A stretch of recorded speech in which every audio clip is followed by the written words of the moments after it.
സംസ്ഥാനത്ത് സ്വർണ്ണവിലയിൽ വൻഇടിവ്. ഇന്ന് ഗ്രാമിന് ഒറ്റയടിക്ക് 275 രൂപയും പവന് 2200 രൂപയും കുറഞ്ഞു. യുദ്ധം മൂലമുണ്ടാകുന്ന ഇന്ധന വിലക്കയറ്റത്തിന്റെ പശ്ചാത്തലത്തിൽ പലിശ നിരക്ക് വർദ്ധിപ്പിക്കുന്ന കാര്യം ഫെഡറൽ റിസർവ് പരിഗണിച്ചേക്കാമെന്ന ആശങ്കകളാണ് സ്വർണ്ണവിലയെ ബാധിച്ചത്. സംസ്ഥാനത്ത് സ്വർണ്ണവിലയിൽ ഇന്ന് വൻ ഇടിവാണ് രേഖപ്പെടുത്തിയിരിക്കുന്നത്. ഇന്നൊരു ഗ്രാമിന് 275 രൂപ കുറഞ്ഞ് 14,000 രൂപയായി. ഇതോടെ പവന് 2200 രൂപയാണ് ഒറ്റയടിക്ക് കുറഞ്ഞത്. 1,12,000 രൂപയിലാണ് ഇന്ന് സ്വർണ്ണ വ്യാപാരം പുരോഗമിക്കുന്നത്.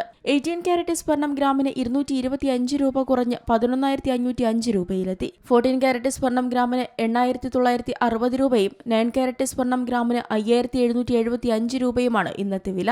വെള്ളിവിലയും ഗ്രാമിന് 10 രൂപ കുറഞ്ഞ് 265 രൂപയായി. ഇന്നലെ പവന് 1,14,200 രൂപയും ഗ്രാമിന് 14,275 രൂപയുമായിരുന്നു വില.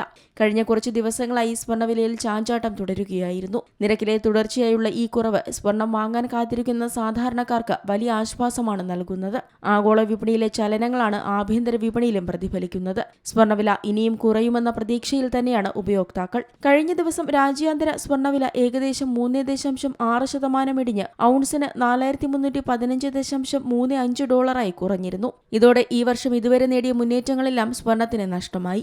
ശക്തമായ തൊഴിൽ വിപണി നിലനിൽക്കുന്നതിനാൽ യുദ്ധം മൂലമുണ്ടാകുന്ന ഇന്ധന വിലക്കയറ്റത്തിന്റെ പശ്ചാത്തലത്തിൽ പലിശ നിരക്ക് വർദ്ധിപ്പിക്കുന്ന കാര്യം ഫെഡറൽ റിസർവ് പരിഗണിച്ചേക്കാമെന്ന ആശങ്കകളാണ് സ്വർണ്ണവിലയെ ബാധിച്ചത്. സാധാരണയായി പലിശ നിരക്ക് ഉയരുന്നത് പലിശയോ മറ്റു വരുമാനമോ നൽകാത്ത സ്വർണത്തിന്റെ വിലയെ പ്രതികൂലമായി ബാധിക്കാറുണ്ട്. ഫെഡറൽ റിസർവ് പലിശ നിരക്കുകളിൽ വരുത്തുന്ന മാറ്റങ്ങൾ, ഡോളറിന്റെ വിനിമയ മൂല്യം എന്നിവയെല്ലാം സ്വർണ്ണവിലയെ നേരിട്ട് ബാധിക്കുന്ന ഘടകങ്ങളാണ്. സുരക്ഷിത നിക്ഷേപമായി സ്വർണത്തെ കാണുന്നതിനാൽ ആഗോള സാമ്പത്തിക രംഗത്തെ പ്രതിസന്ധികളും വില നിർണ്ണയിക്കുന്നതിൽ നിർണായക പങ്ക് വഹിക്കുന്നുണ്ട്. 2026 ജനുവരി 29 സ്വർണ്ണവില സർവകാല റെക്കോർഡിലേക്ക് എത്തിയത്.